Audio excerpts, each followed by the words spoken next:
Assalamualaikum warahmatullahi wabarakatuh. Waalaikumsalam warahmatullahi wabarakatuh. Terima kasih kepada Bapak Ibu guru yang menyempatkan hadir dan mengisikan waktunya untuk kegiatan aksi nyata saya kali ini, yaitu pada modul 1.4 dengan materi yaitu diseminasi budaya positif di SD Negeri Purwakarta. Nah, ini susunan acaranya nanti ada penyampaian tujuan diseminasi, kemudian pembahasan materi, refleksi, dan dokumentasi nanti di akhir. Nah, penyampaian materi nanti penyampaian tujuan diseminasi 10 menit, pembahasan materi kurang lebih ya ini 60 menit. Kemudian ada refleksi nanti, refleksinya kurang lebih 10 menit. Baik, langsung saja Bapak Ibu ya. Nah, ini ke acara yang pertama yaitu tujuan kegiatan diseminasi. Nah, di sini tujuannya yaitu CGP dapat menyampaikan pembelajaran dari penerapan konsep inti dari modul budaya positif serta pemahaman mereka mengenai konsep-konsep inti dalam modul budaya positif. Nah, jadi kegiatan ini diharapkan untuk CGP bisa mengimbaskan pengetahuan yang saya dapat utamanya ya dari pelatihan pendidikan guru penggerak yaitu pada modul 1.4 tentang budaya positif, bagaimana mengimbaskannya kepada guru-guru dan rekan-rekan di sekolah. Tujuannya untuk apa? Tujuannya tiada lain nanti adalah untuk sekolah dan juga untuk murid. Ibu. Nah, ini nanti materi yang akan saya sampaikan ada beberapa materi, ada 6 ini ya, ada disiplin positif dan nilai kebajikan universal, kemudian teori motivasi, hukuman dan penghargaan, kemudian restitusi, terus keyakinan kelas, kebutuhan dasar manusia, 5 posisi kontrol, dan yang terakhir segitiga restitusi. Nanti ini akan saya bahas, mungkin tidak akan semua saya bahas, hanya sekilas saja yang akan saya bahas lebih dalam nanti yaitu di keyakinan kelas dan segitiga restitusi. Kenapa? Karena ini yang saya anggap paling dekat dengan peran kita sebagai pendidik. Ada keyakinan kelas dan ada segitiga restitusi. Baik Bapak Ibu, sekarang kita masuk ke materi yang pertama, yaitu disiplin positif dan nilai-nilai kebajikan universal. Oke, nah, ketika kita mendengar kata disiplin, apa yang terbayang di benak Bapak Ibu sekalian? Yang terlintas di pikiran Anda, kemudian kebanyakan orang pasti akan menghubungkan kata disiplin itu dengan kata tertib, teratur, kemudian kepatuhan kepada peraturan. Nah, kata disiplin juga di sini sering dihubungkan dengan hukuman. Padahal seharusnya itu adalah langkah terakhir ya dari sebuah bentuk disiplin, pilihan terakhir. Nah, karena belajar tentang disiplin positif tidak harus dengan memberi hukuman. Nah, seperti yang saya sebutkan tadi, justru itu adalah salah satu alternatif terakhir. Dan kalau perlu tidak digunakan sama sekali. Nah, jadi kita sebisa mungkin hindari hukuman itu.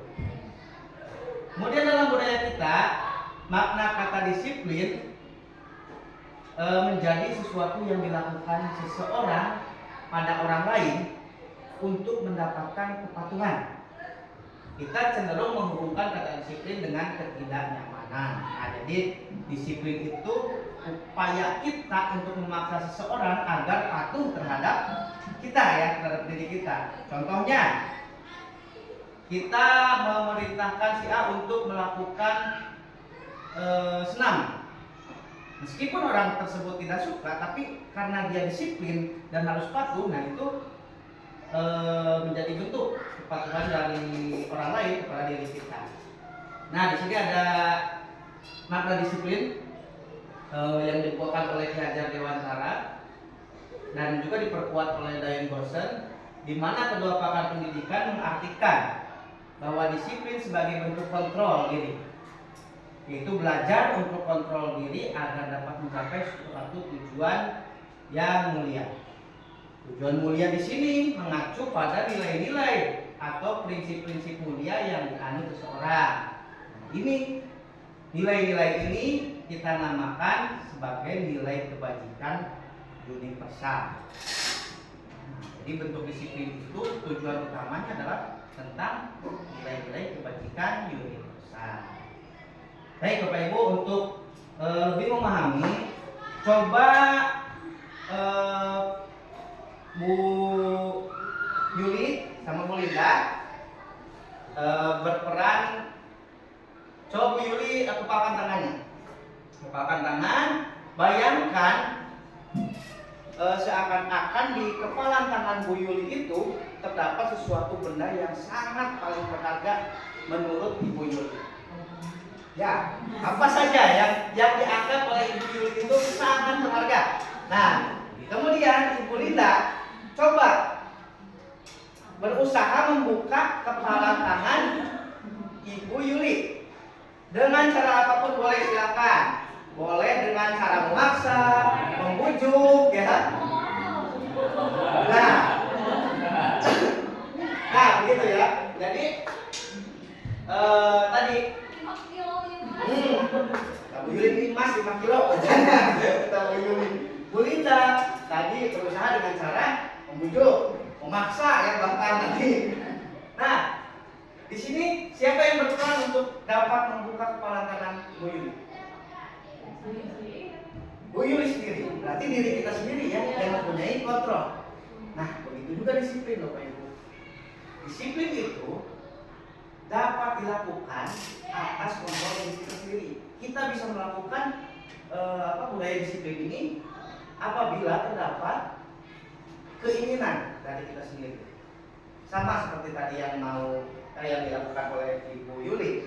Ibu Yuli tidak mau nih dibuka tangannya meskipun dibujuk, meskipun dipaksa. Ini berlaku juga untuk murid. Murid tidak mungkin patuh terhadap kita Bapak Ibu apabila tidak muncul dorongan dari dirinya sendiri. Nah, jadi kita bagaimana caranya agar menanamkan disiplin itu muncul dari diri murid sendiri, bukan sebagai paksaan dari guru. Itu ya Bapak Ibu ya. Ada yang ingin ditanyakan dari materi pertama ini secara sekilas? Jelas berarti ya makna disiplin apa, nilai kebajikan universal apa? Oke, lanjut.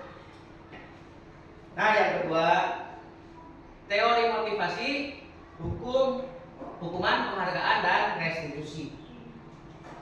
Ada yang kata yang baru didengar? Restitusi. Itu jelas ya, baru didengar oleh Bapak Ibu. Maknanya apa nanti saya jelaskan.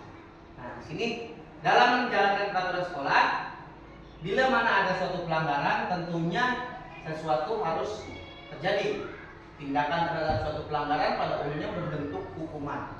Jadi apabila anak atau kita atau siapa saja yang melakukan pelanggaran, identiknya akan diberi hukuman.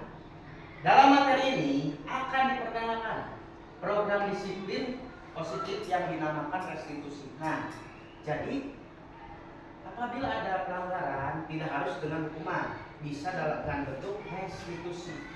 Apa itu restitusi? Nah, restitusi adalah proses menciptakan kondisi bagi murid untuk memperbaiki kesalahan mereka sehingga mereka bisa kembali pada kelompok mereka dengan karakter yang lebih kuat. Ini menurut dari dosen tahun 2004. Restitusi juga merupakan proses kolaboratif yang mengajarkan murid untuk mencari solusi terhadap masalah mereka dan membantu murid berpikir tentang orang seperti apa yang mereka inginkan dan bagaimana mereka harus memperlakukan orang lain untuk dapat membedakan hukuman, konsekuensi dan restitusi. Kita bisa melihat bagan nanti. Nah, jadi restitusi ini Bapak Ibu alternatif selain kita bisa memberi hukuman. Nah, ada pelanggaran misalkan dibuat oleh siswa, kita tidak harus memberi hukuman, bisa dalam bentuk restitusi.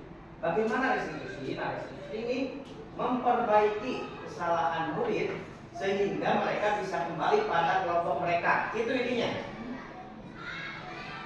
Intinya ini. Jadi jangan sampai bahwa murid yang melakukan kesalahan atau pelanggaran malah kita asingkan, malah kita pisahkan dengan teman-temannya. Itu sangat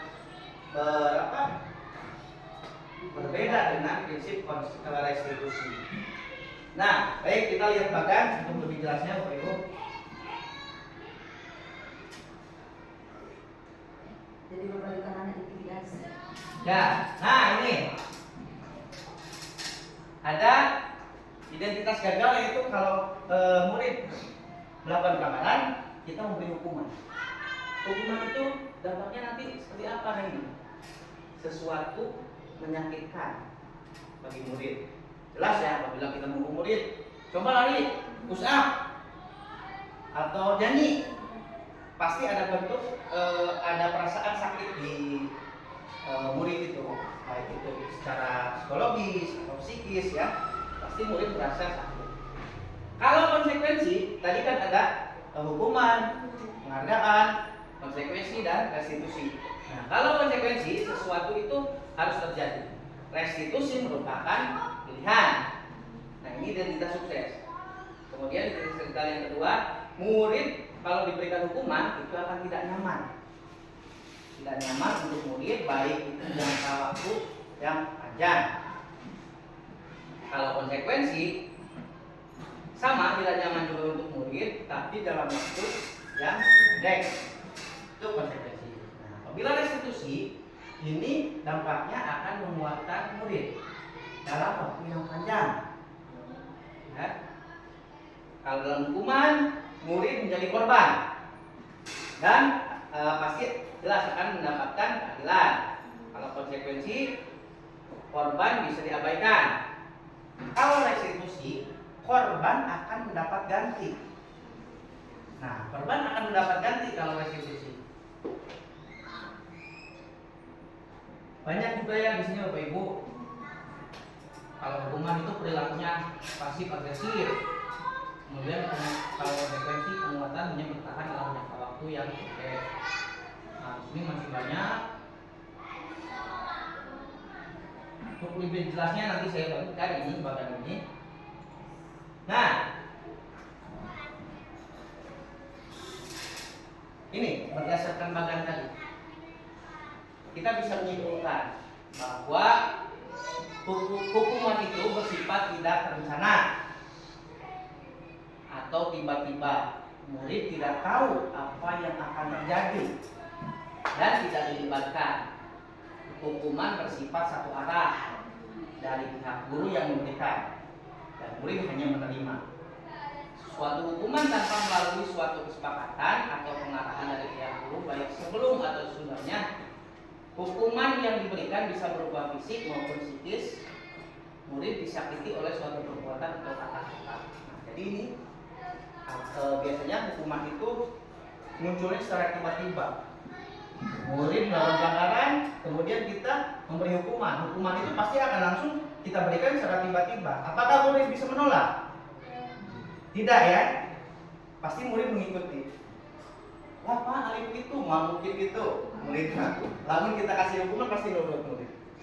Nah, itu tadi yang disebutkan bahwa murid akan merasa sakit dan berdampak dalam waktu yang panjang. Karena murid tidak bisa mengajukan usulan-usulan mereka. Pak, aku mau kia, Pak, aku mau kia. Nah, itu di sini sementara dalam konsekuensi, tadi kan ada hukuman, ada konsekuensi. Nah, kalau konsekuensi mas sudah terencana, sudah disepakati. Biasanya seperti apa? Biasanya dalam ada aturan dan sanksi. Makanya hukumannya ini sudah dituliskan, jadi murid sudah tahu konsekuensi itu. Bila kita melanggar aturan ini, konsekuensinya akan seperti ini. Itu sudah jelas. Kalau konsekuensi sudah dibahas dan disetujui oleh murid dan guru. Ini contohnya peraturan sekolah ya.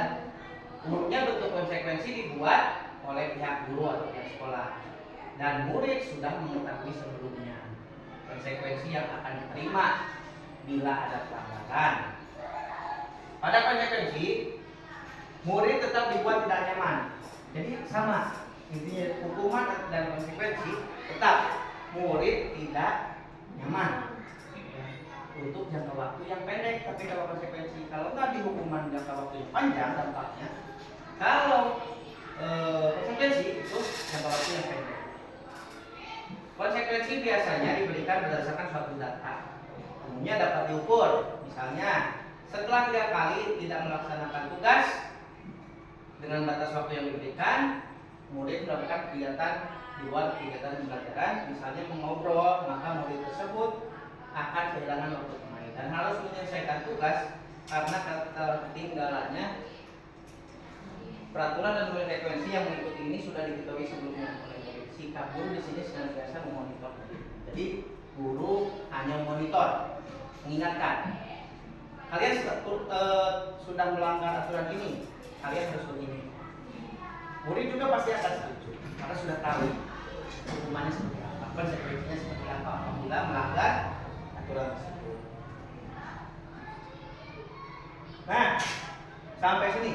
Nah, ini ada yang lebih menarik juga Bapak Ibu, ada yang belum saya masukkan terkait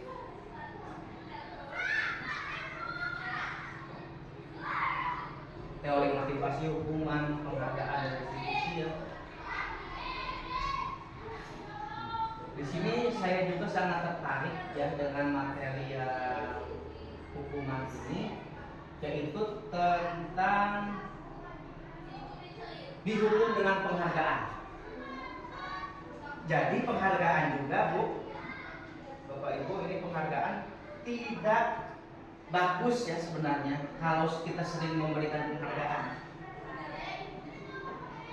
Mana?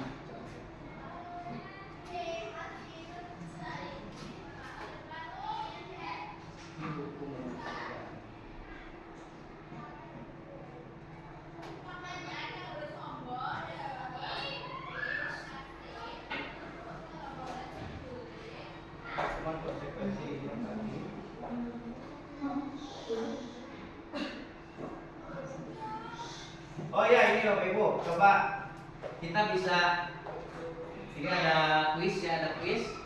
Nah, silakan Ibu bedakan apakah ini hukuman atau konsekuensi. Mencatat 100 kali dalam buku kalimat, saya tidak akan terlambat lagi karena terlambat sekolah ini. Hukuman atau konsekuensi? Hukuman. Konsekuensi atau hukuman? Hukuman. Coba apa? Hukuman. Hukuman.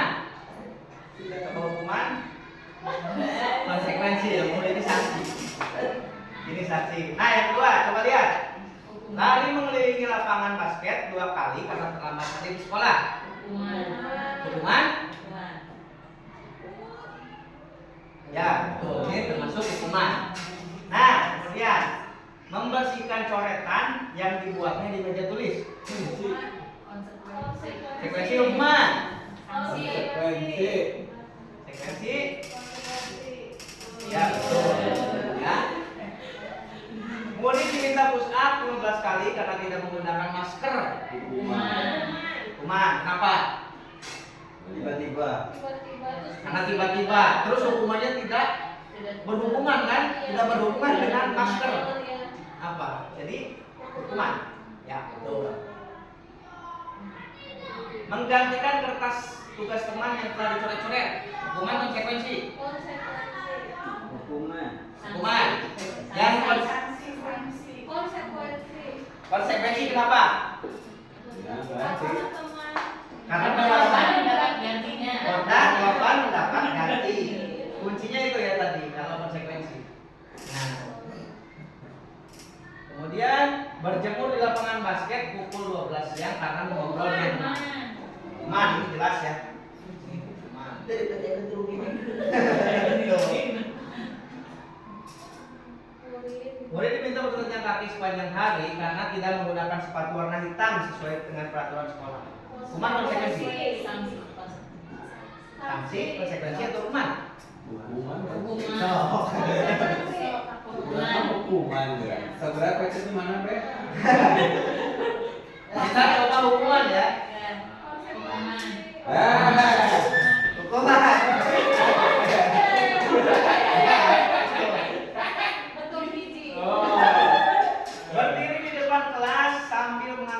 kaki 1 karena tidak bisa menjawab pertanyaan. Hukuman jelas karena tidak ada pertanyaan. Ya. Nah, itu Bapak Ibu ini tadi sudah bagus ya Bapak Ibu memahami antara konsekuensi dan hukuman. Nah, sekarang ini yang Ngantuk di kelas. ngantuk di kelas. Nah, ini materi yang sangat menarik.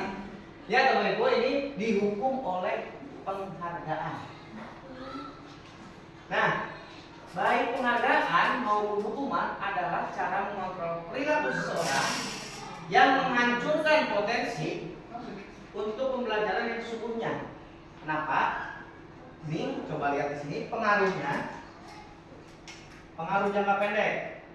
Penghargaan efektif jika kita menginginkan seseorang melakukan sesuatu yang kita inginkan dalam jangka waktu yang pendek. Jika kita menggunakan penghargaan lagi dan lagi, maka orang tersebut akan bergantung pada penghargaan yang diberikan serta kehilangan motivasi dari dalam hidupnya. Seperti yang saya sebutkan tadi di awal bahwa disiplin positif itu harus muncul dari diri. Kalau kita sering mengasih penghargaan, motivasi yang muncul dari mana? Dari luar, dari penghargaan itu sendiri ya. Ketika kita tidak memberi penghargaan, motivasinya ada nggak?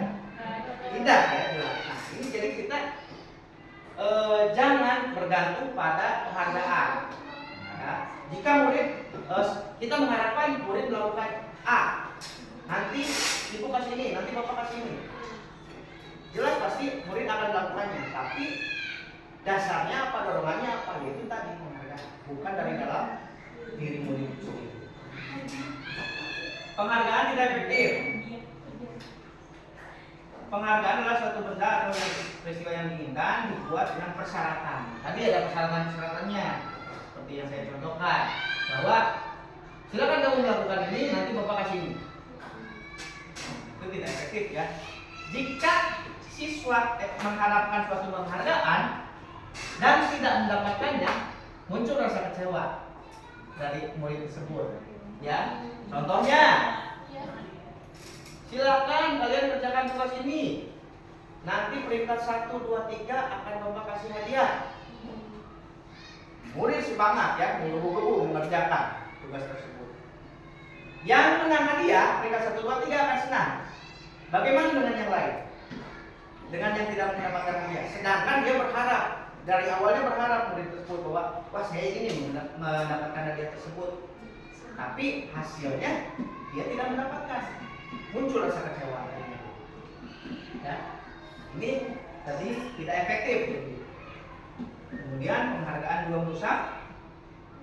Ketika seorang diberi penghargaan di depan orang banyak, maka yang lain akan merasa iri. Timbul rasa iri juga tadi, selain rasa kecewa muncul juga rasa iri. Penghargaan mengurangi kecepatan. Ini adalah beberapa riset. Kemudian penghargaan menurunkan kualitas. Penghargaan mematikan kreativitas. Penghargaan menghukum.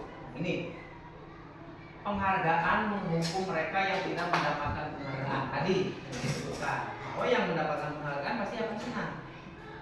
Yang tidak mendapatkan penghargaan akan muncul rasa kecewa. Ini motivasi yang muncul dalam penghargaan, yaitu motivasi dari luar ya, bukan dari dalam. Oke, ada yang ingin ditanyakan terkait tadi apa yang pertama materinya? Disiplin positif dan nilai kebajikan universal. Kemudian teori motivasi, hukuman, penghargaan dan restitusi. Ada yang ingin ditanyakan? Jelas ya berarti ya semua ya? Jelas, baik. Restitusi. Nah, nih kita masuk ke materi yang ketiga, yaitu kebutuhan dasar manusia. Ini Bapak Ibu juga pasti sudah mendengar dulu ya dari Ibu Murdiana, sudah menjelaskan juga kebutuhan dasar manusia apa. Nah ini saya akan perkuat lagi, mengingat kembali ya. Seluruh tindakan manusia memiliki tujuan tertentu. Semua yang kita lakukan adalah usaha terbaik kita untuk mendapatkan apa yang inginkan. Ketika kita mendapatkan apa yang kita inginkan, sebetulnya saat itu kita sedang memenuhi satu atau lebih dari kebutuhan dasar kita, yaitu kebutuhan untuk bertahan hidup, kasih sayang dan rasa diterima, kebebasan, kesenangan, penguasaan. Ketika seorang murid melakukan sesuatu perbuatan yang bertentangan dengan nilai kebajikan atau melanggar peraturan, hal itu sebenarnya dikarenakan mereka gagal memenuhi kebutuhan dasar mereka. Jadi, Bapak Ibu, apabila menemukan murid yang melanggar peraturan, dia bukan salah, Bapak Ibu, tetapi kebutuhan dasarnya yang 5 ini belum terpenuhi. Makanya dia mencari sendiri kebutuhan dasarnya itu. Karena belum terpenuhi, makanya dia mencari bagaimana agar terpenuhi kebutuhan dasarnya. Nih, kita lihat video dulu untuk lebih memperjelas ya, Bapak Ibu.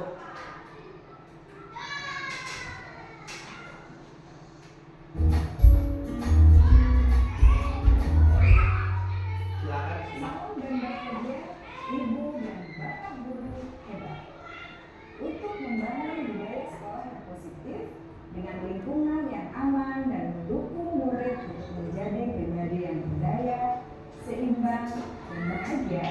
Salah satu upaya yang dapat dilakukan oleh guru adalah memahami kebutuhan dasar yang mendasari perilaku murid.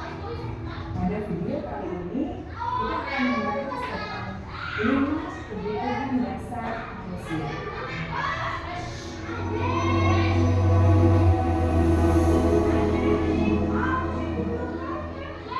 Ki Hajar Dewantara dalam salah satu kutipannya menyatakan, kita ambil contoh perbandingannya dengan hidup tumbuh-tumbuhan. Seorang petani dalam hakikatnya sama kewajibannya dengan seorang pendidik yang menanam padi misalnya. Hanya dapat menuntun tumbuhnya padi. Dia dapat memperbaiki kondisi tanah, memelihara tanaman padi, memberi pupuk dan air, membasuh ulat-ulat atau jamur-jamur yang mengganggu hidup tanaman padi, dan lain sebagainya. Ketika guru memahami kebutuhan apa yang mendasari perilaku murid, dan guru berusaha menuntun dan mendukung murid dalam memenuhi kebutuhannya secara positif, pada hakikatnya guru tersebut ibarat seorang petani yang sedang berusaha memahami kebutuhan masing-masing tanaman, dan dia berusaha memenuhi kebutuhan tanaman tersebut agar dapat tumbuh dengan subur dan maksimal. Dr. William Glasser, seorang psikiater dari Amerika Serikat, menyatakan bahwa seluruh tindakan manusia memiliki tujuan tertentu, yaitu memenuhi kebutuhan dasarnya. Ketika kelima kebutuhan dasar telah terpenuhi secara memadai, maka murid akan tumbuh dengan seimbang dan bahagia. Sebaliknya, ketika kebutuhan dasar tidak terpenuhi dengan baik, maka seseorang akan mengalami emosi negatif, bosan, sedih, dan kecewa. Maka mereka dapat melakukan perbuatan yang bertentangan dengan nilai-nilai kebajikan atau melanggar peraturan. Dengan kata lain, perilaku buruk seseorang biasanya adalah respons dari kebutuhan yang tidak terpenuhi. Namun, mereka tidak tahu cara untuk menyampaikannya. Ada 5 kebutuhan dasar manusia menurut Dr. William Glasser, yaitu yang pertama, kebutuhan untuk bertahan hidup atau survival. Yang kedua, kebutuhan untuk merasa diterima atau love and belonging. Yang ketiga, kebutuhan akan kebebasan atau freedom. Yang keempat, kebutuhan akan kesenangan atau fun. Dan yang kelima, kebutuhan akan penguasaan atau power.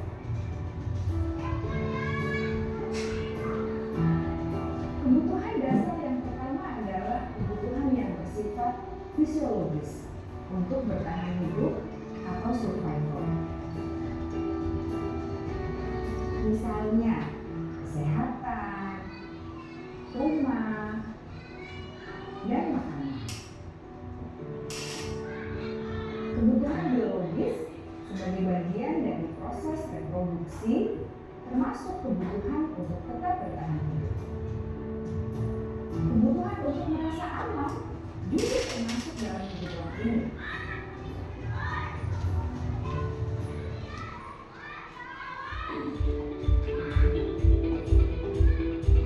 Agar murid dapat belajar dengan baik, kebutuhan mereka akan merasa aman, pangan, sandang, dan papan harus terpenuhi.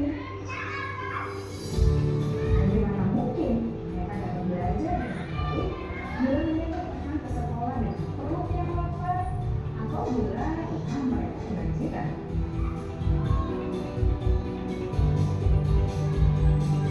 Setelah kita mengetahui kebutuhan pertama yang sebagian besar bersifat fisiologis, mari kita lihat kebutuhan kedua sampai kelima yang semuanya berhubungan dengan psikologis. Mari kita lihat kebutuhan yang kedua, yaitu kebutuhan akan perasaan diterima oleh kelompok atau komunitasnya atau kebutuhan love and belonging. Kebutuhan ini meliputi keinginan untuk tetap terhubung dengan orang lain seperti teman, keluarga, teman kerja, dan kelompok di mana kita tergabung. Setiap murid ingin menjadi bagian yang berharga dari kelas dan juga sekolah. Mereka juga ingin diterima oleh orang lain dan kelompoknya. Bahkan, murid yang terlihat paling cuek pun jauh di dasar hatinya pasti ingin merasa diterima. Sebagai guru, seharusnya kita dapat menerima murid kita apa adanya, sesuai dengan programnya. Karena setiap murid adalah unik. Mereka memiliki kekuatannya masing-masing, sehingga guru seharusnya bisa menciptakan kesempatan untuk murid kolaborasi dan memiliki ikatan emosi satu sama lain. Murid-murid yang memiliki kebutuhan yang besar untuk merasa diterima, biasanya mereka belajar karena suka pada gurunya, dan mereka juga suka bekerja dalam kelompok. Kebutuhan yang ketiga adalah kebutuhan akan kebebasan untuk kebutuhan membuat pilihan. Murid harus diberi kesempatan untuk membuat pilihan dan bertanggung jawab atas pilihan yang mereka telah ambil. Memberi mereka kebebasan bukan berarti membiarkan mereka melakukan apa saja yang mereka mau, melainkan lebih memberi mereka kesempatan untuk membuat pilihan, menyuarakan pendapat mereka dengan percaya diri, dan memberi mereka kesempatan untuk mencoba hal-hal yang baru. Pembelajaran dengan metode yang beragam dan menarik juga akan memenuhi kebutuhan murid tentang kebebasan ini. Pembelajaran berdiferensiasi, di mana guru menyediakan beberapa jenis tugas yang bisa dipilih oleh murid sesuai minat mereka, sangat baik untuk mengembangkan murid menjadi lebih mandiri dan memiliki motivasi internal. Karena kebutuhan akan kebebasan pada dasarnya adalah kebutuhan untuk mandiri, memiliki otonomi, memiliki pilihan, dan mampu mengendalikan arah hidupnya sendiri.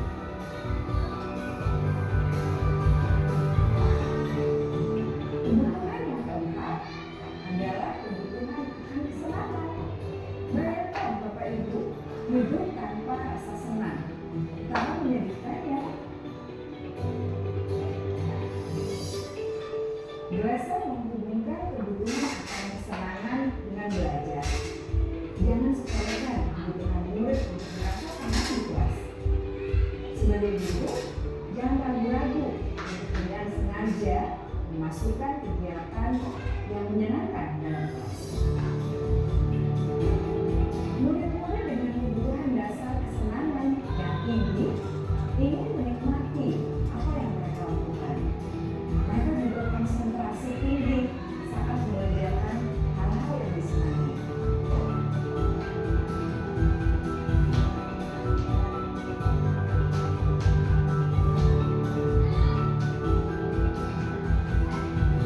Kebutuhan yang kelima adalah kebutuhan akan penguasaan. Setiap murid memiliki kebutuhan untuk merasa kompeten, menjadi terampil, mengakui capaian dan keterampilannya,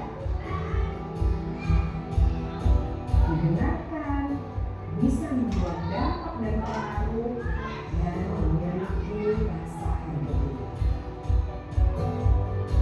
Mereka sebaiknya diberi kesempatan untuk membuat keputusan tentang hal-hal yang penting dalam hidupnya yang tidak bisa dikontrol oleh sistem sekolah. Pada murid yang telah menginjak usia remaja, seringkali mereka merasa tidak memegang kendali atas kehidupannya sendiri. Karena guru tak kali berpengaruh dalam mengambil keputusan. Murid-murid yang memiliki kebutuhan dasar akan penguasaan yang tinggi biasanya selalu ingin menjadi pemimpin. Mereka juga suka mengamati sebelum mencoba hal-hal yang baru. Mereka juga perfeksionis dan merasa kecewa bila melakukan kesalahan.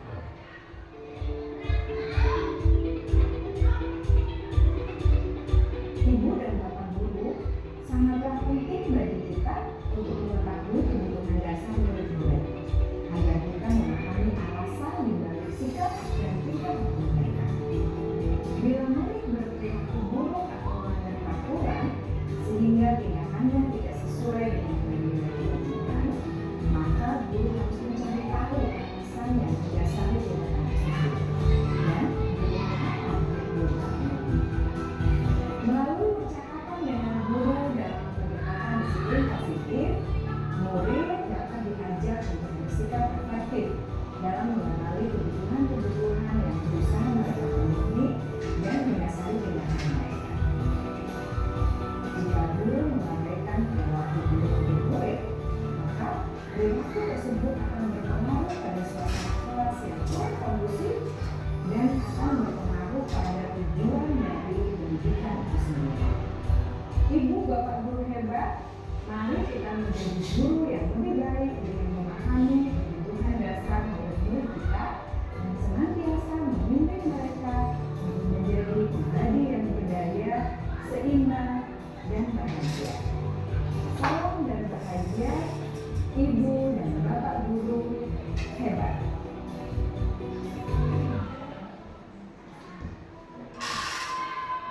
Salam dan bahagia. Ibu bapak guru. Apa tanggapannya? Coba bapak ibu, saya minta satu orang untuk menanggapi video tersebut. Yang menanggapi silakan terkait dengan video tadi 5 kebutuhan dasar manusia.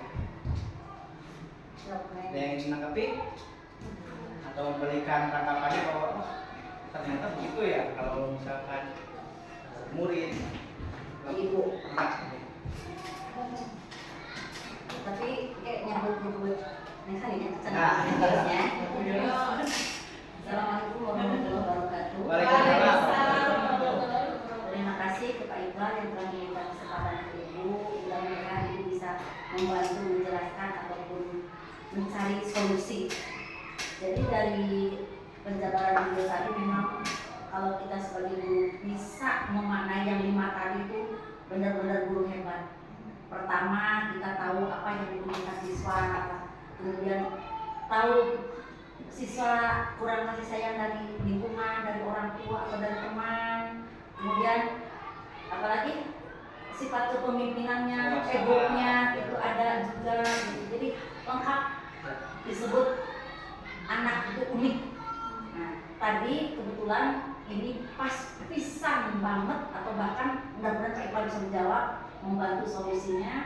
Tadi Bu Sani curhat ke Ibu, tapi bukan berarti Ibu menunjukkan hal-hal yang jelek, tapi Ya. ini untuk pemikiran semuanya. Ya. Ternyata di kelas 2 ada seseorang yang kebetulan egonya agak tinggi, jadi ingin mendominasi kelas. Bahkan setiap hari, kalaupun itu ketemu oleh Bu Sani, setiap hari itu menyuruh teman sebangkunya, ayo itu yang pintar, jadi menyuruh menuliskan atau Oh, iya. nah itu. Jadi apa sih yang menjadi mungkin latar belakangnya belum diketahui ya Neng, Ya. belum diketahui latar belakang itu anak kenapa itu dari berangkat dari rumahnya kita belum sampai ke sana. Tapi untuk di lingkup lembaga, mudah-mudahan Pak Iqbal kebetulan sekarang sedang menjadi guru penggerak, mungkin bisa berbagi ilmu bagaimana mengatasi anak, apakah diberikan hukuman kepada si pelaku yang suka menyuruh atau memberikan sanksi kepada anak yang mau disuruh-suruh, atau kedua-duanya diberikan hukuman atau sanksi supaya kedua-duanya yang suka menyuruh menyadari yang disuruh juga menyadari. Sebab yang suka disuruhnya merasa ketakutan apabila membangkang, dia takut tidak ditemani. Tuh, Baik. maka Terima kasih Ibu. Bagus sekali ya. Ini sesuai sekali dengan penerapan budaya positif di sekolah kita. Bahasanya sangat pas sekali ya.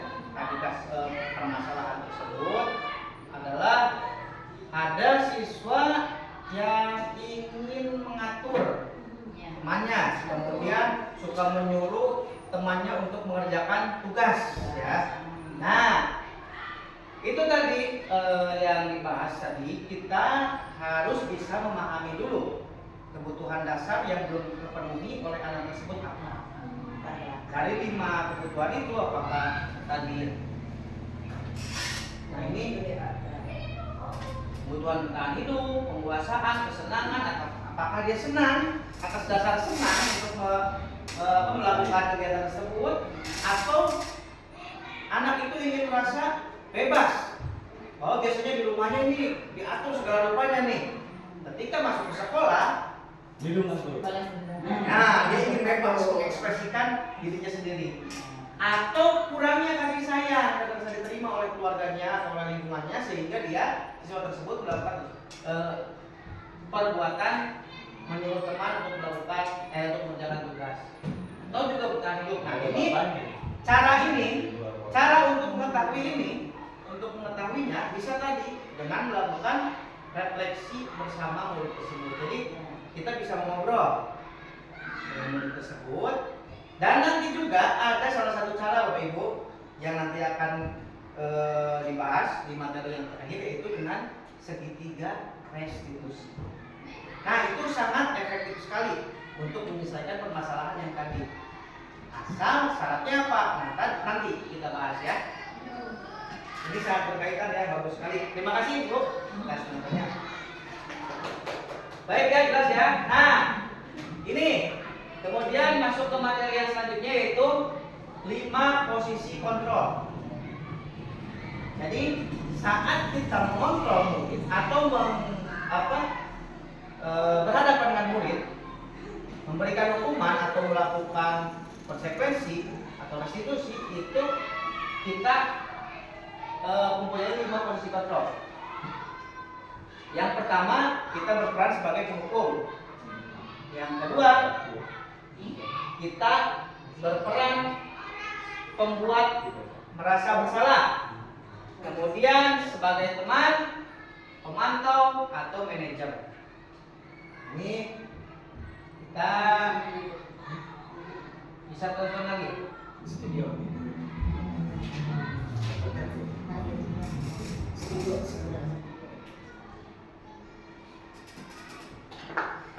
Nah ini hubungannya dengan yang tadi.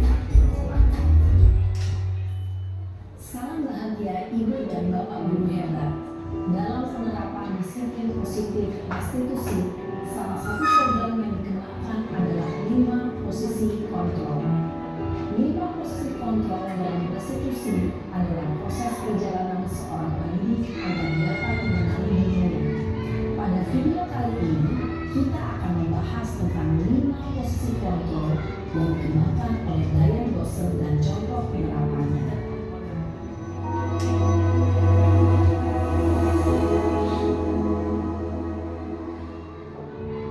Posisi kontrol itu adalah 1. Posisi penghukum, 2. Posisi pembuat masalah bersalah, 3. Posisi teman, 4. Posisi pemantau atau monitor, dan 5. Posisi manajer. Untuk lebih memahami kelima posisi tersebut, mari kita saksikan kasus Naren yang terlambat hadir 20 menit dan melihat bagaimana kelima posisi kontrol dalam menghadapi masalah tersebut.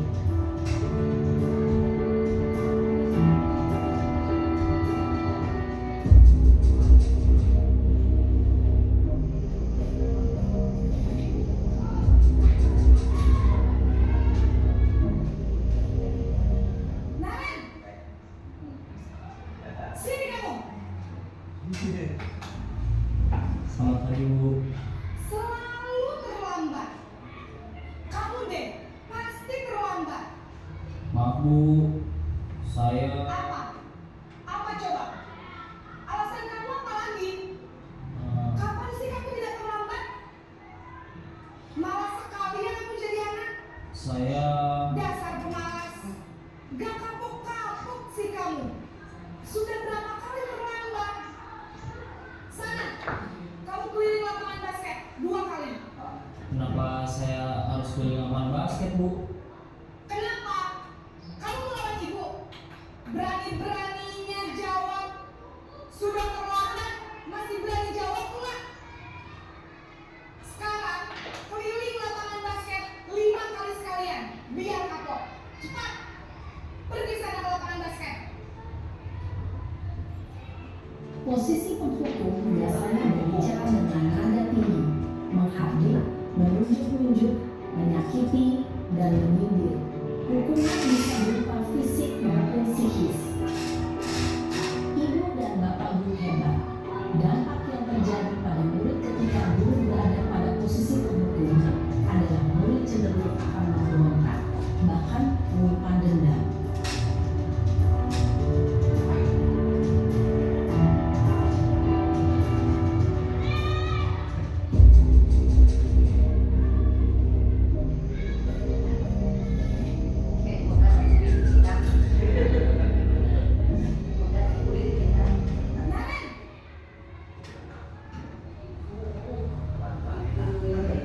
Selamat pagi, Bu.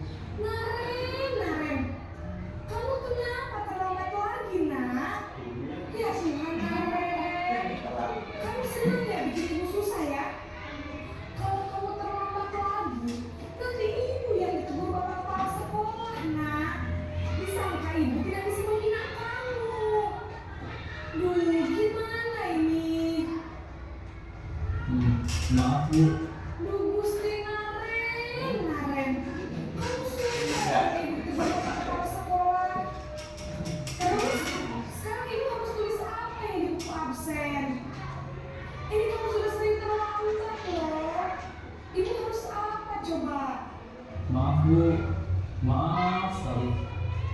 Ya sudah, lain kali jangan bikin ibu susah lagi ya nak ya. Ibu tidak akan kuat lagi kalau kamu begini terus. Bisa jantungan kalau ibu tegur bapak kepala sekolah. Sana cepat, kelas. Maaf ya, Bu. Maaf sekali. Posisi pembuat rasa bersalah berbicara dengan nada tenang, cenderung lembut, namun kata-kata yang diutarakan membuat murid merasa menjadi orang yang gagal, memandang buruk dirinya sendiri, merasa tidak berharga, dan tidak sanggup membahagiakan orang lain. Ketika guru mengambil posisi pembuat rasa bersalah, murid akan menganggap dirinya yang bersalah dan ia akan menyimpan emosi negatif tersebut di dalam dirinya.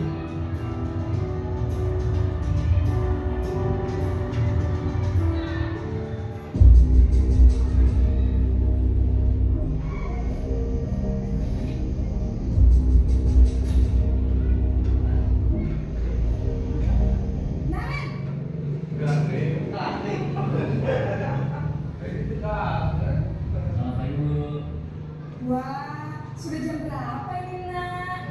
Terlambat lagi ya sayang. Iya Bu, habis ibu saya lupa bangunkan saya Bu.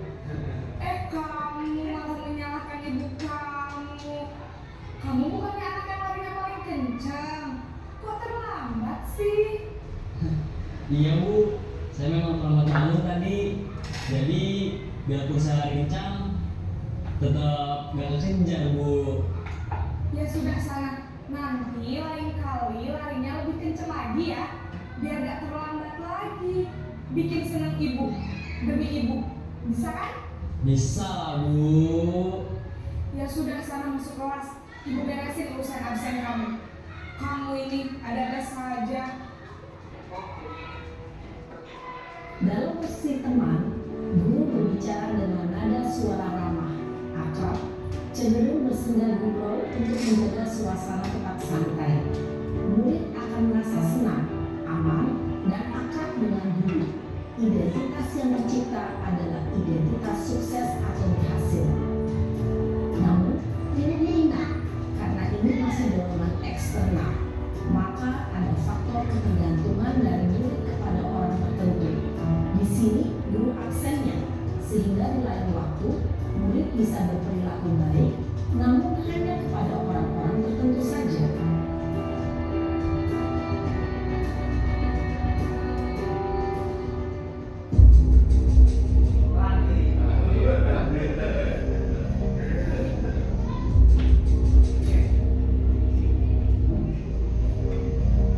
Naren,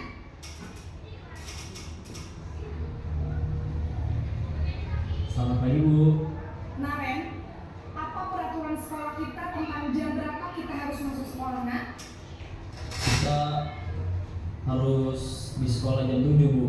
Iya betul, sekarang sudah jam 7.20. Naren sudah tahu konsekuensinya jika terlambat hadir. Paham Bu, saya harus tinggal kelas pas jam istirahat selama 20 menit. Iya benar, konsekuensinya demikian. Jadi nanti jam 9.30 pas istirahat, kamu harus tinggal di kelas, kerjakan tugas tambahan untuk ketertinggalan kamu, ya? Baik Bu. Posisi pemantau mengandalkan penghitungan atau data untuk mengontrol murid. Guru mengarahkan murid berdasarkan peraturan dan konsekuensi. Seorang pemantau menunjukkan bahasa tubuh dan ekspresi wajah yang datar dan cenderung formal.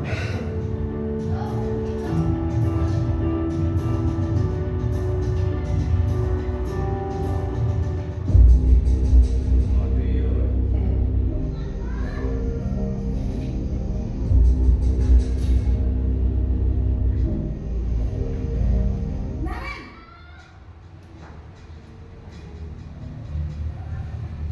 Selamat pagi Bu. selamat pagi Naren. Maaf Bu, saya terlambat. Iya, sekolah masuknya jam 7, sekarang sudah jam 7.20. Jadi sekarang bagaimana ini Naren? Maaf Bu, saya lupa setel alarm saya semalam. Baiklah, menurut kamu, keyakinan sekolah yang mana yang perlu kamu tingkatkan? Menghargai diri sendiri dan orang lain mungkin ya Bu. Setuju. Jadi, apakah Naren meyakini prinsip saling menghormati tersebut? Iya Bu, saya meyakininya. Apakah Naren bersedia memperbaiki masalah keterlambatan ini? Bersedia Bu. Bagaimana kamu akan perbaiki masalah keterlambatan ini? Saya akan coba untuk tidak lupa menyetel alarm saya Bu. Baik, kalau Naren lupa menyetel alarm di rumah, ada orang yang kira-kira bisa bantu mengingatkan tidak? Ada Bu, kakak saya, Kak Emma. Ada lagi selain Kak Emma? Selain Kak Emma, ada ibu saya. Baik, jadi yang mengingatkan Naren adalah Kak Emma dan ibu kamu ya? Kira-kira akan mulai setel alarm kapan nih Naren? Setelah pulang sekolah, akan segera saya lakukan. Baik, jadi Naren akan setel alarm untuk bangun besok pagi dan akan diingatkan oleh kakak dan ibunda Naren ya. Ada lagi yang mungkin perlu dilakukan Naren agar tidak terlambat bangun lagi. Tidak ada Bu. Baik Naren, terima kasih untuk kerjasama kamu. Sekarang kamu perlu kembali ke kelas untuk belajar. Baik Bu, terima kasih. Posisi manajer adalah posisi kontrol yang disarankan untuk membimbing murid memiliki sikap disiplin yang positif, yaitu murid yang mandiri, bertanggung jawab, dan dapat memecahkan masalah. Tujuan dari posisi ini adalah agar murid dapat berefleksi atas tindakannya. Guru akan dengan tulus memberikan pertanyaan-pertanyaan bermakna, sehingga membuat murid dapat belajar dari kesalahannya dan mencari sebuah solusi untuk menyelesaikannya. Ibu dan Bapak guru hebat, setelah mengamati adegan kelima posisi kontrol tadi, kira-kira posisi mana yang paling ideal? Posisi mana yang dapat menunjang motivasi intensif murid? Ya, tentu posisi manajer. Posisi ini memang posisi ideal yang ingin dituju setiap pendidik.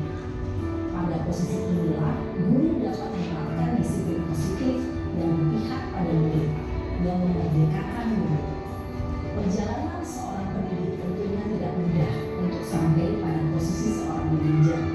Namun, tujuan kita pasti, yaitu menciptakan murid-murid yang mandiri, merdeka, dan bertanggung jawab. Semoga penggambaran 5 posisi kontrol yang telah diperlihatkan ini dapat menjadi ajang refleksi bagi kita semua, agar dapat terus mengasah dan menerapkan disiplin positif yang memerdekakan murid. Mari terus berlatih dan bersemangat. Selamat menerapkan. Salam dan bahagia Ibu dan Bapak guru hebat.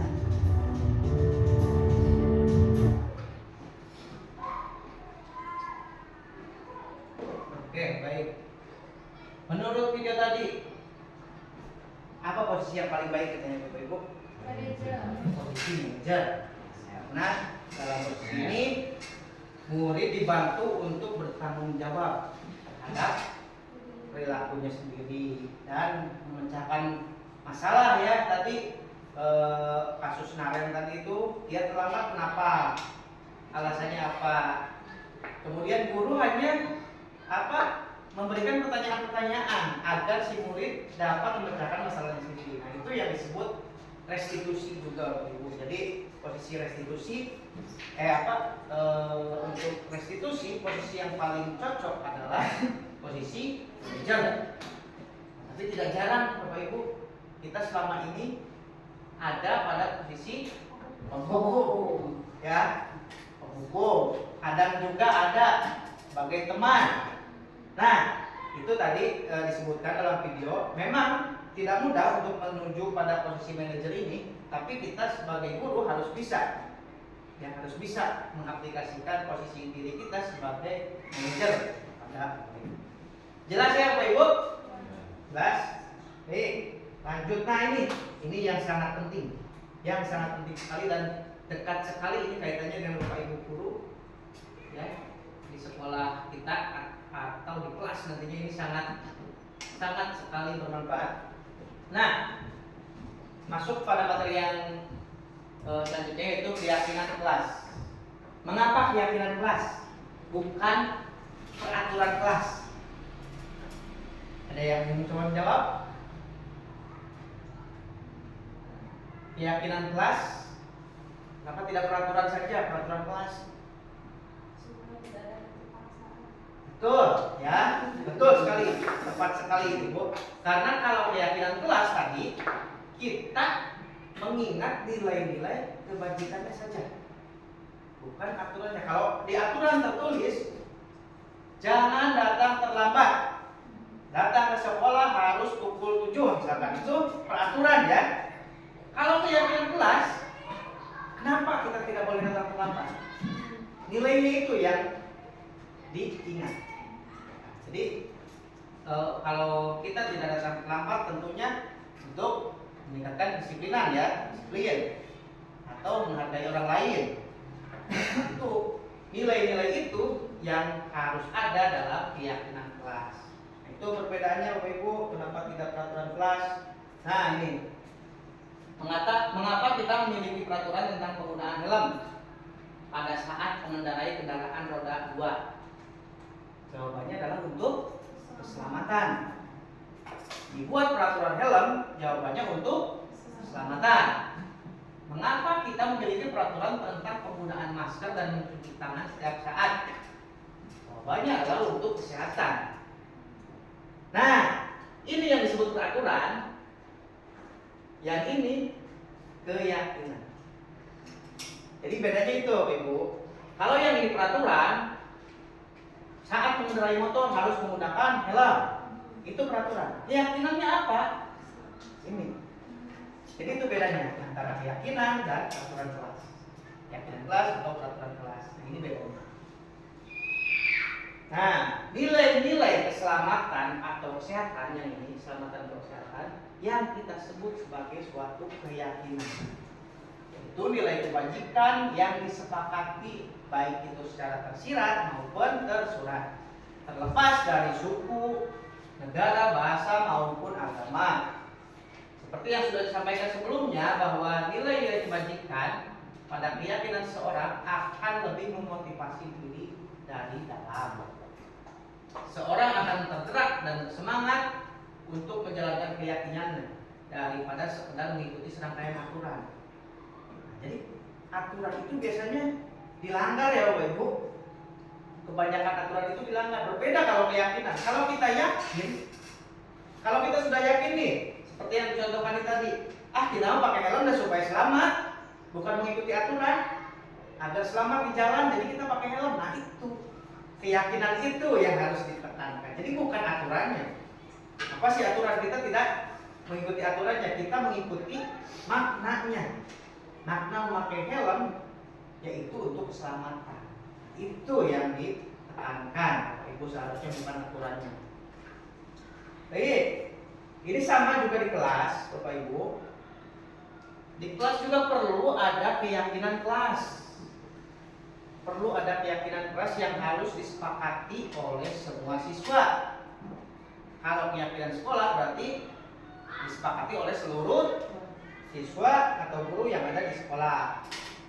Bagaimana cara mengukurnya? Nah ini, keyakinan kelas bersifat abstrak daripada peraturan yang lebih rinci dan konkret. Kalau di aturan rinci, kalau keyakinan mah hanya sebatas tadi nilai-nilai kebajikannya saja.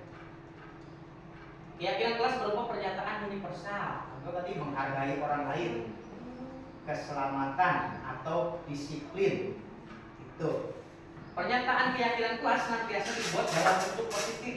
Nah, keyakinan kelas itu jangan ada kata seperti ini. Jangan datang terlambat. Tidak boleh tidur. Dilarang apa? Nah, itu kan katanya negatif ya. Nah, kita rubah kata-kata itu dalam bentuk positif. Contoh, kalau tidak boleh tidur berarti apa? Jangan tertidur sama masih negatif. Apa? Tahu? Tidak boleh tertidur. Mengikuti kelas dengan fokus. Mengikuti pembelajaran dengan fokus. Itu dirubah menjadi kalimat positif. Keyakinan kelas hendaknya tidak terlalu banyak sehingga mudah diingat. Nah, jadi ini jangan terlalu banyak Bapak Ibu aturan. Kalau aturan terlalu banyak atau keyakinan terlalu banyak, sama juga pusing nanti siswa ya. Jadi hanya beberapa saja, namun bisa mencakup semua aspek ya. Keyakinan kelas sebaiknya sesuatu yang dapat diterapkan di lingkungan. Jadi jangan yang universal yang jauh lah, yang kira-kira bisa diterapkan saja keyakinan kelas. Semua warga kelas ikut berkontribusi dalam pembuatan keyakinan kelas. Bersedia meninjau kembali. Nah ini harus ada refleksi. Setelah kita membuat, kita refleksi nih selama 2 bulan atau 3 bulan, keyakinan kelas kita itu sudah pas atau belum? Boleh dirubah atau itu. Lanjut, ini cara pembuatannya. Jadi mempersilakan murid di sekolah untuk bercurah pendapat tentang peraturan yang perlu disepakati. Jadi kita buat dulu. Awalnya ada untuk membuat keyakinan kelas itu, kita buat dulu aturan dengan siswa. So, misalkan contohnya seperti ini. Anak-anak silakan kita bikin peraturan untuk kelas kita apa saja. Nanti banyak kan muncul dari siswa itu. Pak, menikahnya harus begini. Kalau di kelas harus begini. Datang. Contohnya datang jam 7.20 atau datang jam 7.30. Terus kalau di kelas jangan mencontek. Kalau sudah ulangan jangan mencontek. Terus kalau misalkan sudah meminjam barang, kembalikan lagi. Nah itu kan. Nah kita gali dulu peraturan-peraturan di kelas kita apa saja bersama siswa tentunya ya Bapak Ibu. Kemudian setelah itu catat aturan-aturan yang muncul dari siswa. Setelah dicatat, rubah tadi. Apabila masih ada kalimat yang negatif, kita rubah menjadi kalimat yang positif. Contoh kalimat negatif, jangan berlari di kelas. Kalimat positifnya, berjalanlah di kelas. Jadi rubah kalimat negatifnya menjadi kalimat positif. Setelah itu tinjau kembali daftar peraturan tadi yang sudah dicatat, dan mungkin akan mendapati bahwa pertanyaan yang tertulis di sana masih banyak yang berupa peraturan. Jadi kita cek lagi, wah ini masih banyak nih peraturan. Selanjutnya setelah itu temukan nilai kebajikan apa dari peraturan atau kalimat-kalimat yang tertulis tadi. Contoh kalau ini, jangan berlari di kelas, itu nilai kebajikannya apa? Tertib bisa, keselamatan berarti ya Ibu. Nah itu nilai kebajikan. Jadi kita cari nilai-nilai kebajikan dari kalimat-kalimat itu. Setelah itu, nah ini contoh, datang tepat waktu berarti saling menghormati. Hormat berarti nilai kebajikannya. Keyakinan inilah dimasukkan daftar yang disepakati. Nah ini keyakinan kelas ini yang nantinya ditulis. Ditulis Bapak Ibu misalkan keyakinan kelas 4. 1. Saling menghormati. 2. Menjaga keselamatan. 3. Menjaga ketertiban. Itu keyakinan-keyakinan kelasnya nanti ditulis. Setelah itu tinjau ulang keyakinan kelas, dan setelah beberapa peraturan telah disatukan menjadi beberapa keyakinan, maka jumlah butir pernyataan keyakinan akan berkurang. Tadi kalau misalkan jangan berlari di depan kelas, kemudian jangan saling melempar, itu sudah dua peraturan ya Bapak Ibu. Tapi kalau kita ambil nilai kebajikannya apa? Sama tentunya ya. Yang pertama kalau jangan berlari di kelas untuk keselamatan. Kemudian jangan saling melempar, keselamatan juga. Jadi bisa saja dari banyaknya peraturan yang telah ditulis itu hanya jadi 1 atau 2 keyakinan nilai kebajikan. Nah, ini. Setelah keyakinan kelas atau sekolah selesai dibuat, maka semua warga kelas dipersilakan meninjau ulang dan menyetujuinya dengan menandatangani keyakinan sekolah tersebut, termasuk guru dan semua warga. Keyakinan sekolah selanjutnya bisa dilekatkan di dinding kelas di tempat yang mudah dilihat oleh warga kelas. Jadi setelah ditulis itu, setelah kita setujui, kemudian minta persetujuan kepada murid kita. Sok tanda tangan semua agar dapat menyetujui. Setelah itu tempel di kelas kita masing-masing agar dapat terbaca dan dapat terlihat. Fungsinya untuk apa? Fungsinya tadi, apabila siswa ada yang melakukan kesalahan atau membuat pelanggaran, kita kembalikan lagi kepada keyakinan kelas bahwa kamu itu melanggar keyakinan kelas apa. Yakin tidak dengan keyakinan kelas tadi? Seperti yang tadi dicontohkan dalam posisi manajer, ya. Dalam posisi manajer sudah dijelaskan. Nah ini contohnya, contoh keyakinan kelas yang sudah jadi. Setiap anggota kelas perlu belajar.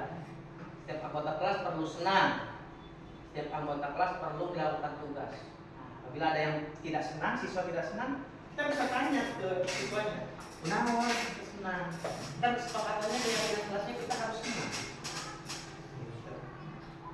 Terus contohnya ini selalu bersikap positif, senantiasa menjadi diri yang terbaik, percaya dan menghormati orang lain serta barang miliknya.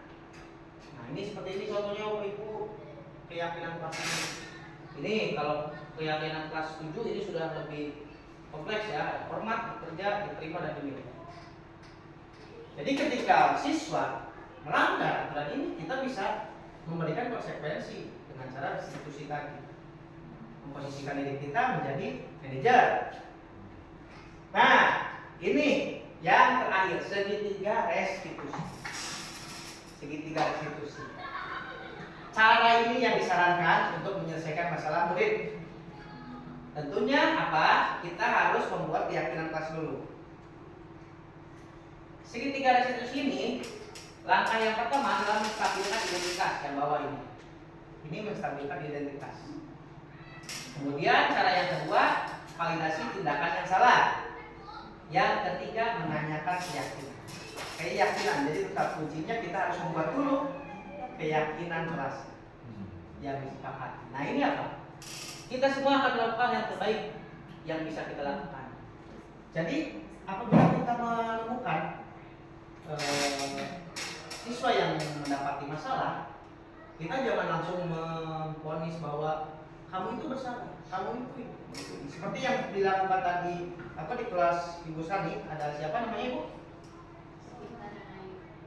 Ayu dan Devita. Jadi yang suka memerintah siapa? Devita. Nah, kita bisa memanggil Devita, tanyakan kenapa, alasannya apa, validasi tindakan yang sama. Tanyakan dulu apa, kemudian kalau bisa kita posisikan diri sebagai manajer. Posisikan diri kita sebagai manajer. Upayakan jadi si murid itu bisa merasa bahwa oh iya, kita melakukan seperti itu juga ada temannya. Bukan kita saja yang melakukan seperti itu. Posisikan diri kita juga berada seperti murid. Ya. Kemudian pasti otomatis murid akan membuka informasi yang mereka pendam. Saya teh begini karena ini Pak, karena ini. Pasti. Nah dari situ kan kita tahu kebutuhan apa yang belum terpenuhi. Bagaimana tindakannya? Nanti di sini kita bisa sangkutkan kepada keyakinan kelas yang sudah dibuat. Nah, untuk lebih jelasnya agar tidak bingung, mari kita lihat ini contoh penerapan segitiga restitusi.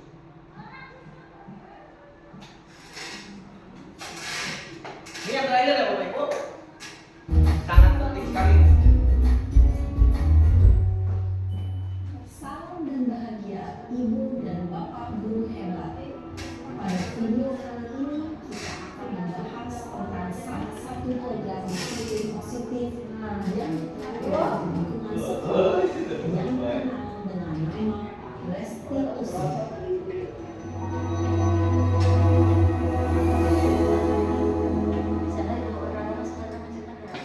Restitusi adalah penerapan pendidikan restitusi berlandaskan pada teori atau laboratorium Blaser.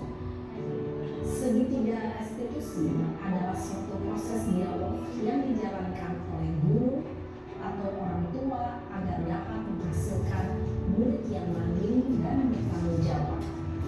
Pada saat guru di posisi manajer, aspek yang dikembangkan pada murid adalah motivasi intrinsi, sehingga penanaman nilai-nilai kebajikan dapat tumbuh dan berkembang menjadi suatu kebiasaan positif yang akhirnya membentuk karakter murid. Proses dialog ini terdiri dari 3 langkah yang digambarkan pada ketiga sisi pada segitiga restitusi. Sisi pertama adalah menstabilkan identitas. Sisi yang kedua adalah validasi tindakan yang salah. Dan sisi yang ketiga adalah menanyakan keyakinan. Ibu dan Bapak guru, berikut ini akan ditunjukkan bagaimana seorang guru berada dalam posisi manajer menggunakan penerapan segitiga restitusi.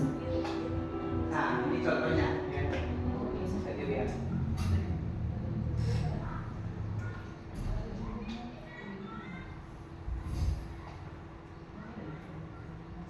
Siang saya. Yang Pak, Sudah lama nggak ketemu saya? Kenapa hari ini ada di sini? Kesel Pak, kesel banget. Masa aku dikatain tukang fitnah Pak? Ya aku marah Pak. Aku balik katain TK di depan kelas. Kesel banget. Oh begitu. Ya pasti kamu marah dan kesal. Bapak juga akan marah apabila ada yang menuduh Bapak seperti itu.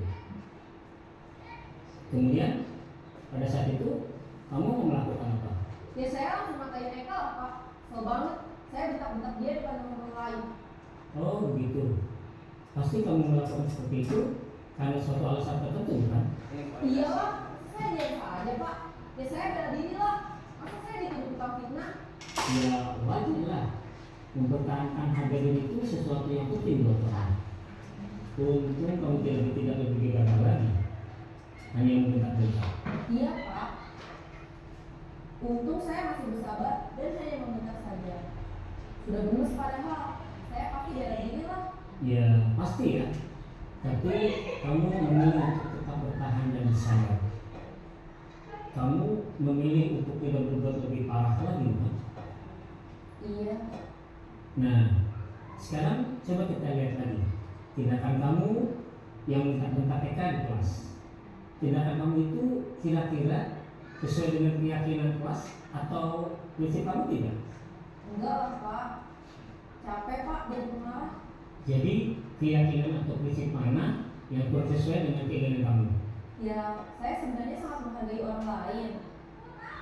Mungkin saat itu saya menjadi emosi, jadi tidak menunjukkan sikap itu. Kamu meyakini tidak? Menghargai orang lain itu penting buat kamu. Yakin lah Pak. Iya, setuju. Kita harus saling menghargai. Namun ada juga keyakinan yang kita sepakati yang perlu kita jalankan apabila kita sedang marah kan? Ya, saya bisa interaktif mulai dengan diri sendiri. Saya bisa jadi lebih bersabar dan juga berpikir mau apa selanjutnya. Kira-kira kamu bersedia memperbaiki masalah ini tidak? Bersedia Pak. Kalau kamu memperbaiki masalah ini, kamu akan menjadi orang seperti apa? Saya akan menjadi orang yang bertanggung jawab kali ya Pak. Dan senantiasa proaktif. Iya, menurut kamu bagaimana rasanya menjadi orang seperti itu? Ya nyaman lah, bangga bisa bersabar dan menahan diri. Baiklah kalau begitu. Yuk kita pikirkan bagaimana memperbaiki masalah ini.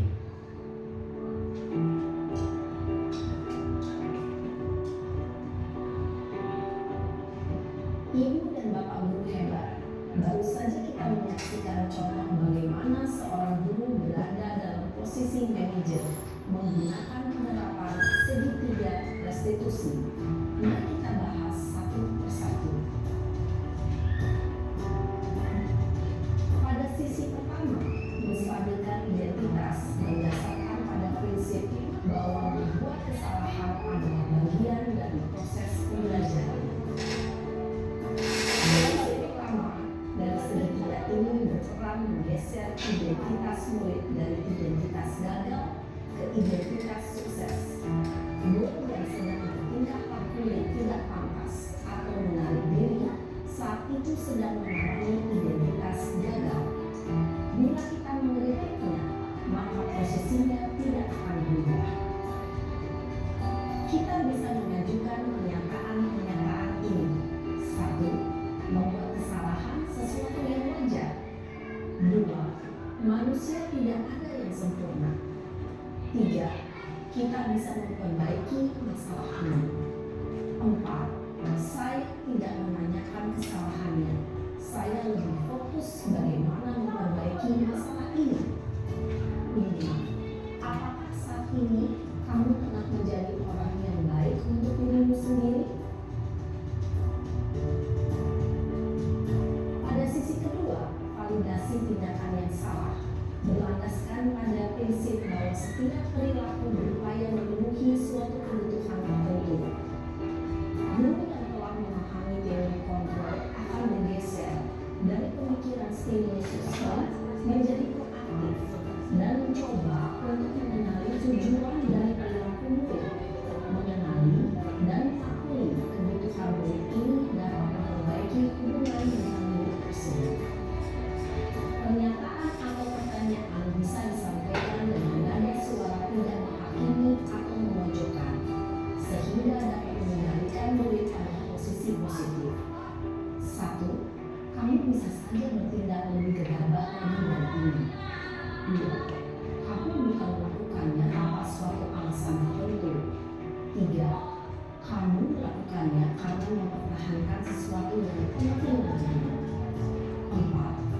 mungkin kamu bisa mempelajari suatu perilaku baru yang lebih efektif. Bersediakah kamu mempelajarinya? Selanjutnya, kita akan simak sisi terakhir, yaitu menanyakan keyakinan. Teori kontrol menyatakan bahwa pada dasarnya kita termotivasi secara intrinsik. Pada saat perilaku yang salah telah divalidasi dan identitas sukses telah stabil, maka murid telah siap mengaitkan keyakinan-keyakinannya dengan tindakannya yang salah dan pemikirannya telah bergeser ingin menjadi orang yang dituju. Pertanyaan-pertanyaan ini dapat mengaitkan keyakinan-keyakinan yang dianut murid. 1. Sebagai keluarga atau kelas, apa yang kita yakini? 2. Nilai-nilai apa yang telah kita sepakati? 3. Seperti apa gambaran sebuah kelas yang ideal bagi kamu? 4. Kamu ingin menjadi orang seperti apa?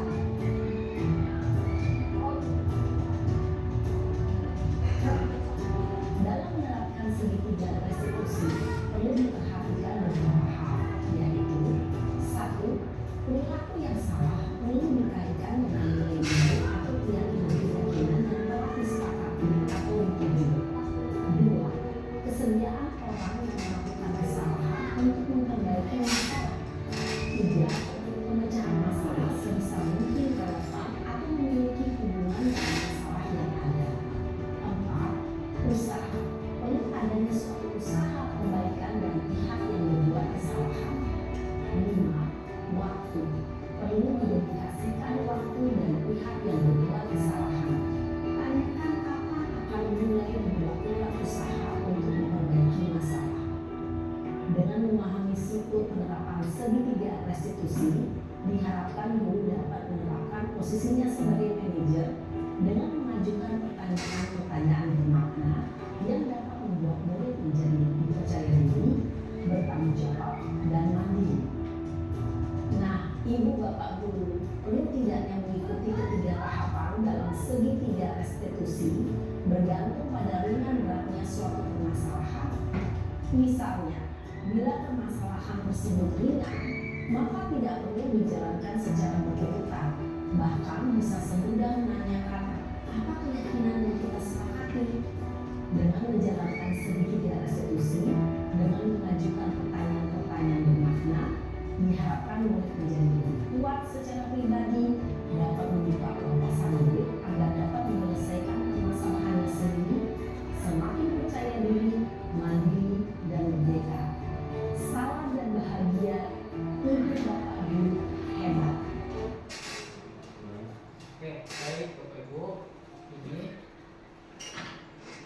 tadi yang sudah dijelaskan, diberikan contoh bagaimana penerapan segitiga restitusi. Jadi yang langkah pertama itu menstabilkan identitas.